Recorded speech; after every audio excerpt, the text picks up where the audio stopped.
Welcome back to another distinguished episode of The Good, the Bad, and the Ugly. High fly ball, left field, Arozarena watches it go!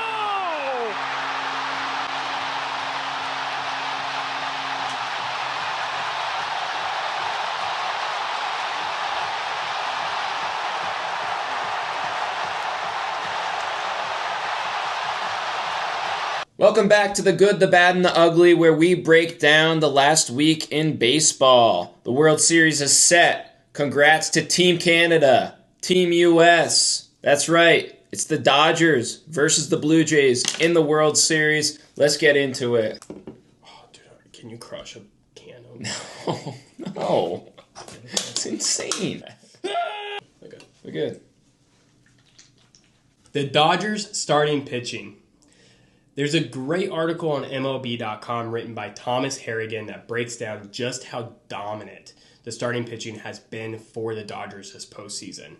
5 consecutive games allowing 1 or fewer runs, a .408 OPS by their opponents during the postseason, the lowest ever by a team in the first 10 postseason games. 69.9% of the 92 total innings pitched by the Dodgers have come from their starting rotation, and 86.2% have come from pitchers who are primarily starters during the regular season, with Sasaki, Sheehan, and Kershaw all coming out of the bullpen. That's right. The starting pitchers, they brought out the broomsticks. It was a clean sweep. First, it was Snell in Game 1. 8 innings pitched, no earned runs, 10 Ks. Dave Roberts takes him out. He could have gone the distance. He only gave up 1 hit. Snelly is on. He's locked in this postseason.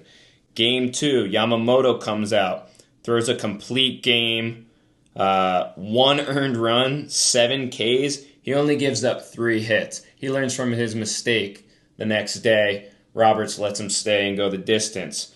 Then Glasnow comes out in Game 3, 5 2/3, 1 earned run, 8 Ks. Game 4, Ohtani comes out and puts up the best playoff performance in postseason history. 6 innings, 10 Ks, 2 hits, no earned runs. And Cam, what else did he do? 3 ding-dongs.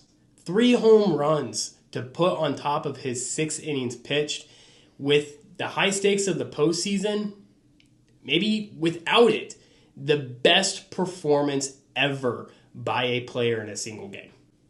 I think the only thing that compares is Don Larson's perfect game in the World Series. That's the only thing that could compare. Dodgers starting pitching in this series only gives up 9 hits and 2 earned runs. That's over 28 2/3 innings, 35 Ks. Man, this rotation is nuts. If they do anything even close to that, it's a lock for the Dodgers in the World Series. The bullpen was easily the biggest concern for the Dodgers heading into the postseason, but they answered that by just using their deep rotation. They throw those guys in the bullpen, and now all of a sudden the Dodgers look untouchable. Mm-hmm. The Brewer bad. The bad for this week? Well, just listen to the last section. The Dodgers dominate the Brewers. The Brewers have a 118 batting average in the 4 games in this series. They go 1 for 16 with runners in scoring position. Just abysmal. And yeah, they scored 1 run in each game. That's 4 runs in the entire series. One of the worst performances in a 7-game series in MLB history. Just ugly after the season the Brewers had.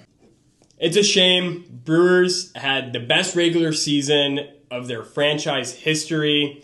They knocked out their division rival in the NLDS. Took it to a Game 5, decisive game. They win it. They knock out the Cubs, only to get destroyed by the Dodgers in their 4-game set. They were the number 1 seed in the postseason as well. This is a tough one to swallow if you're a Milwaukee Brewers fan. Guess we're not a Brewers podcast anymore. We made a lot of Brewers content. Too much. Yeah. And Mariners content. Yeah. Which brings us to the bad, the ugly. Fortunately for the Mariners, their season has ended. Bizzardo gives up a 3-run shot to George Springer that gave the Blue Jays the lead, which ultimately won them the series. The Mariners were only 8 outs away from going to their first World Series in franchise history. Now, the streak continues.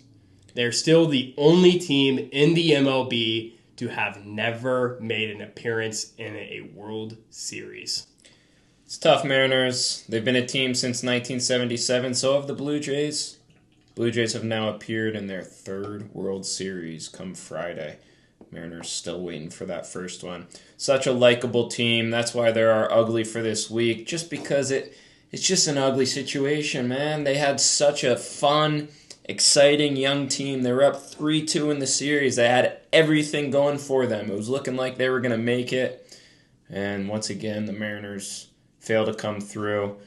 A bright future. We wish the best for the Mariners.